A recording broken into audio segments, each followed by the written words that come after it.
Hi everyone, Angela here. In this video, I'm going to show you how to make a padded eyeglass case out of fabric with an optional top closure and a side loop for a hook. Make sure to watch till the very end when I show you how to use this simple closure. Links for all the tools I use can be found in the description below.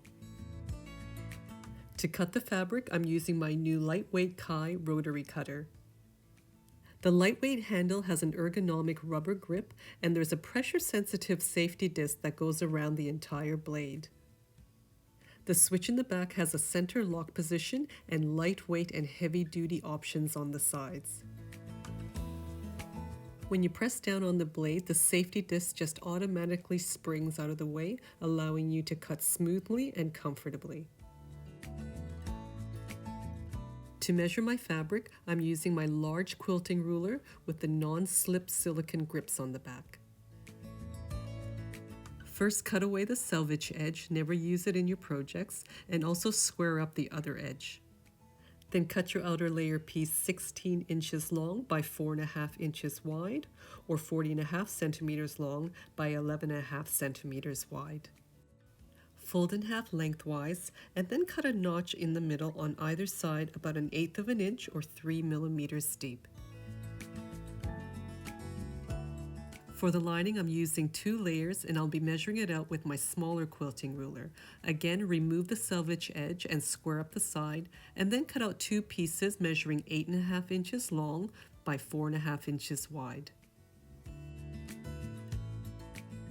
For the optional top piece, we want to cut across the lengthwise grain for the width of the piece so that there is less stretch of the fabric. Cut out a single piece measuring 4.5 inches wide by 4 inches long. For the optional side loop, you can use 1/2 inch wide cotton twill tape like this. Just cut out a piece 1.5 inches to 2 inches long. If you don't have any, we can make one out of fabric. Just cut a single piece 1 3/4 inches wide by 1.5 inches long. For the inner padding, I'm using 1/4 inch or 6 millimeter thick craft foam. You can use batting, but I like the squishy, foamy feel of it. Now remember, this case is only going to protect your glasses from scratches. It's not going to help if you sit on it or it's squashed inside a bag. Now our outer piece was 16 inches long. We'll cut the foam just slightly shorter by 1/4 of an inch or 6 millimeters so that when the fabric wraps around, it'll be the same length. So our foam will be 4.5 inches wide by 15 3/4 inches long. With the wrong sides facing up, fold the bottom edges of the lining 1/2 inch and press. With the wrong side up, fold the top piece matching the longer edges together and press. For the loop piece, have the longer edge at the top and fold right sides together. Stitch the shorter edges together using a 1/4 inch or 6 millimeter seam allowance, back tacking at the start and finish. Press open the seams with your fingers and then just use a safety pin to turn it right side out. If it's a bit wrinkly, just give it a press with the iron. With the outer piece on the bottom, take the small top piece that you just ironed and match all the edges along the top. We're now going to sew a stay stitch all around this piece to hold it in place, about 1/8 of an inch from the edge.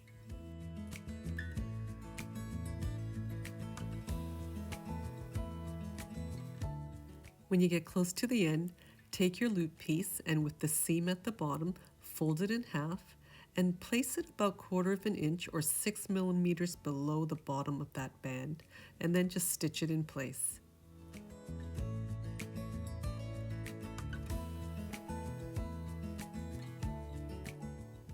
Place that aside for a minute and grab your foam.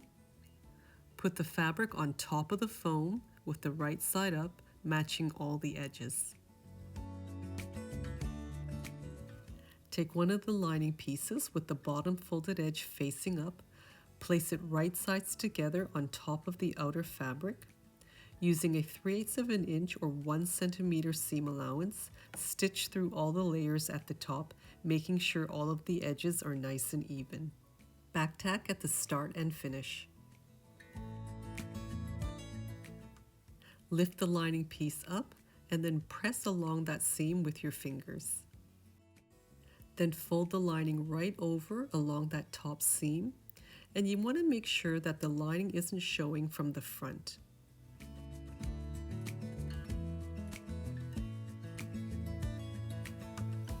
Next, do a 1/4 inch or 6 millimeter top stitch along that top edge. Again, the lining shouldn't show from the front. Next, locate the notch in the center of the fabric, and what we want to do is line up the fold of the bottom of the lining to that notch on the other side. Pin or clip it to hold it all together. Make sure the edges of the sides are all lined up, and then use some more pins or clips if you need to. Now repeat for the other side. Again, match the bottom fold of the lining to the notch on the front.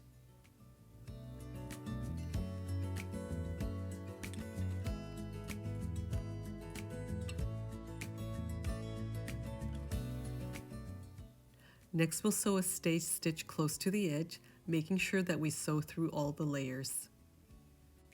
Then repeat for the other side. If you're enjoying this video, make sure to like, share, subscribe, and turn on all of your notifications, and leave a comment below. If any of the foam is sticking out, trim it down so that it's even with the fabric. So what you have now is one end finished and half of the case all sewn together at the sides to the notches in the center. Flip it around to the other end and line up the edge of the foam with the edge of the fabric. Take the other piece of lining with the bottom fold facing up and place it on top of the fabric, right sides together. Again, using a 3/8 of an inch or 1 centimeter seam allowance, stitch across this edge, back tacking at the start and finish. Make sure your seam allowance is even right across so that the band is even in the front. With the lining piece lifted up, press with your fingers along that seam. Now turn it around, and we're going to stay stitch starting from that notch all the way up to that top seam. Match the side edges and make sure you're stitching through all of the layers. Then turn it around and stitch through all of the layers on the other side. Trim off any foam that's sticking out. I'm using my 6-inch Kai embroidery scissors to do this. Now with the lining open to the right, fold your case so that the bottom edge lines up with the seam at the top. The right sides of the outer fabric should be together. Now lift the lining on the right and place it on top of the lining on the left. One side of the case should be sandwiched in between the lining and the other side of the case. Use a pin or a clip to hold everything together, making sure that that edge is in nice and tight.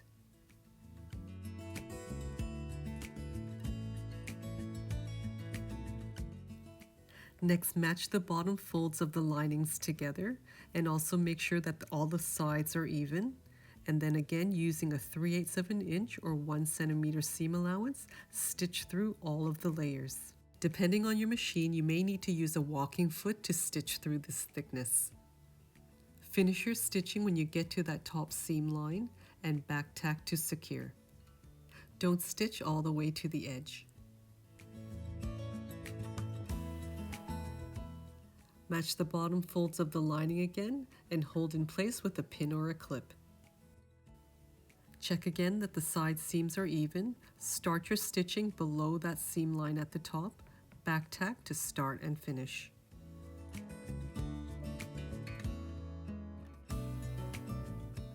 This is what it should look like on the bottom and along the sides. Next, we need to trim the seam allowances along the corners. Just cut on a diagonal, making sure not to cut too close to the stitching.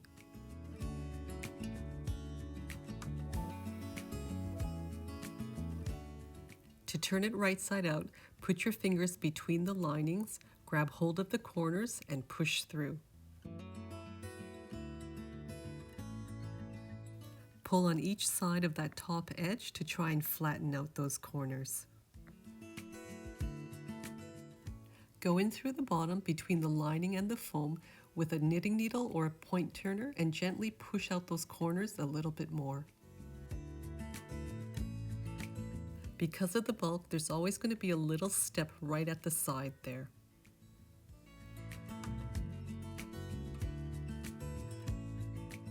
To close the bottom of the lining, we just need to push the foam in a little bit and out of the way. Match the folded edges, and if you want, you can close this opening by slip stitching them together with a needle and thread. I'll close this opening by machine, leaving about 1/4 inch on each side.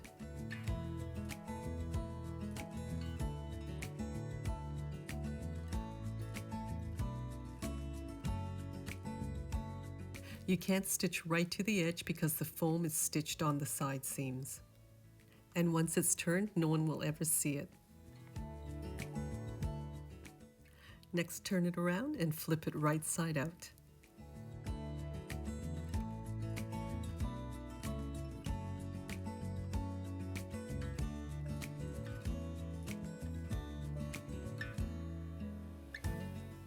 So now we have a nice cushy eyeglass case, and because the side seams are all sewn together, that lining is never going to pull out, and that closed seam is hidden way at the bottom. For the side loop, I just threaded in a carabiner. Now just slide in your glasses, flip that top band over, and that'll work as your closure. Thanks again for watching. Make sure to check out some of my other tutorials. Until next time,